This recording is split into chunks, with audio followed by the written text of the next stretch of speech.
السلام عليكم ورحمة الله وبركاته. كلنتي وعن وناكسن داوديال kusoo dhawaada waa barnaamijkeennii culimadii caamada qaybtiisa saddexaad su'aalaha bisha barakeysan ee badan ay dadweynuhu soo weydiiyaan waxaana su'aalaha inooga jawaabi doona insha Allah taala oo barnaamijka inaga qayb qaadan doona maanta sheekheena Sheekh Maxamed Cumar Dirir oo isagoo ah inta badan qofka aynu markasta soo qaadano waxa weeye ama sheekha aynu markasta inooga jawaabo su'aalaha idinka iyo waxa weeye sheekh ayaa idin kala baxi doona insha Allah taala waa qaybtii saddexaad kusoo dhawaada نبينا محمد بن عبد الله وعلى آله وصحبه أجمعين وبعد السلام عليكم ورحمة الله وبركاته وكل كأني صدحات نكفى إذا سنيني ويديمها أي سو ويديان ددوينه فضيلة الشيخ محمد الشيخ عمر درير جوابها وسيو إلهي سبحانه وتعالى شيخ بركايه سؤالها نسوق قاري دينو كبلونه سؤال شكوباد وحلي سائل كان سوق قري من اللي قلت كان كلام مريو صور رلا صور حيوان يو حلميدا أما بقرا الله يكون قريهين من اللي قلت كان كراه سؤال شلبات سائل كان سوق قري وحلي هي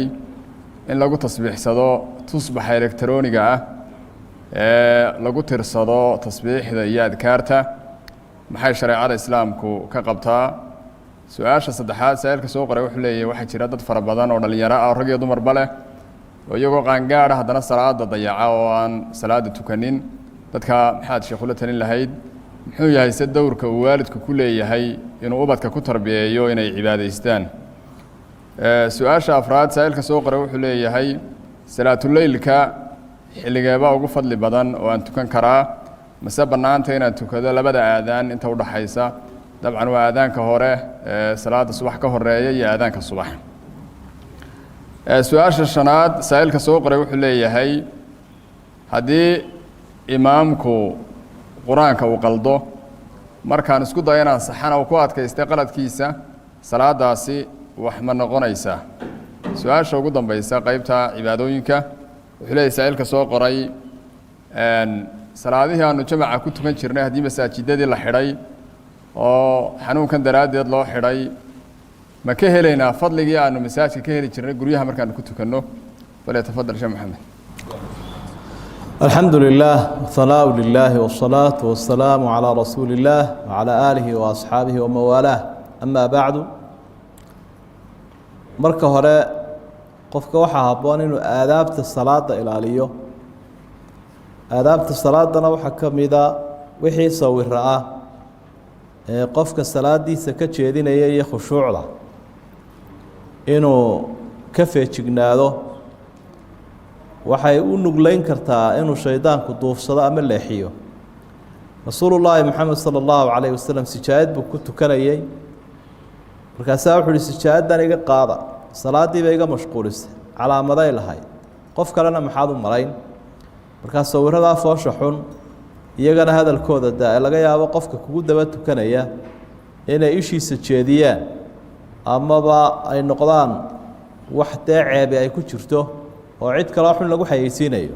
salaada ma jabinaysa laakiin waa noocaan adaabta salaada u wanaagsanayn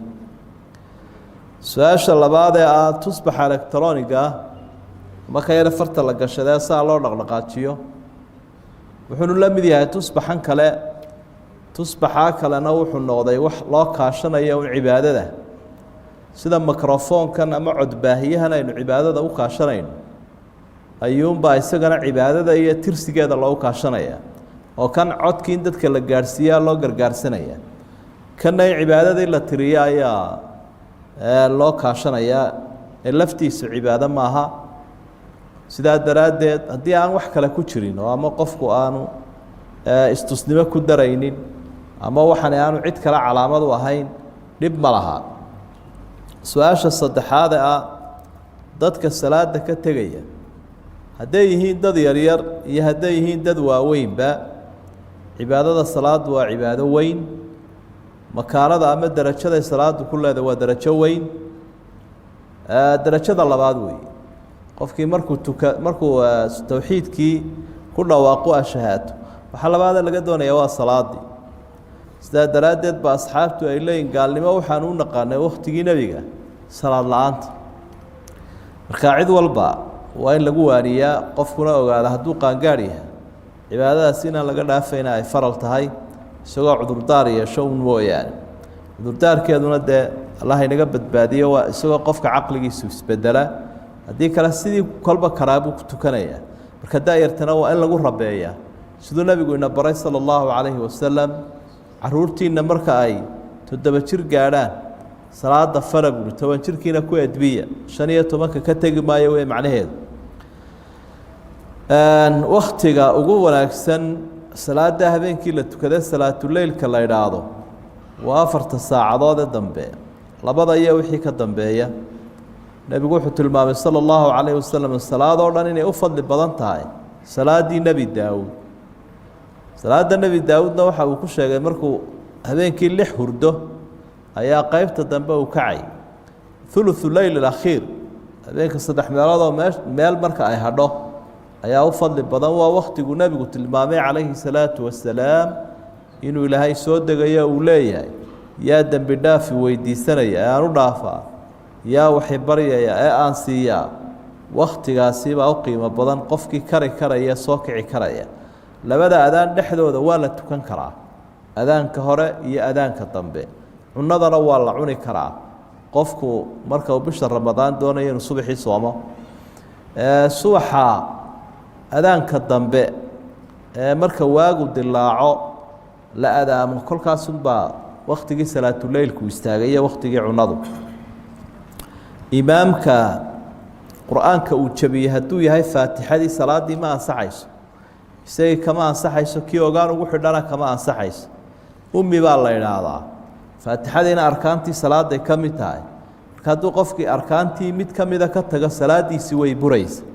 qur-aanka kale laakiin in la akhriya ay sunnaha tahay hadduu imaamku jabiyo salaaddii waxba noqon mayso isagana waxa fiican in uu dhagaysto marka loo toosinayo qur-aanka ee loo furayo qofkuna habka uu qur-aanka ugu furayaa waa inuu noqdo hab fudud oo meel gaaban iyo aanu ka soo qabanin xaraf keliya su-aasha odhanaysa masaajidadii haddiina laga xidhay meelaha kale aanu ku tukanayno fadligii ma ka helaynaa saasaynu ilaahay ka rajaynaynaa haddii jamacii aada xaafadaha ku ogto dee nebigu wuxuu tilmaamay salaada jamaca lagu tukanayaa inay 27 darajo la mid tahay te masaajidkaa sii fadli badnayd masaajidkii laakiin haddii ay suuroobi weyday jamaca meelaha kale lagu ogayaynu fadligii ka rajaynaynaa inuu ilaahay naga siiyo subxaanahu wa tacaala wallaahu aclam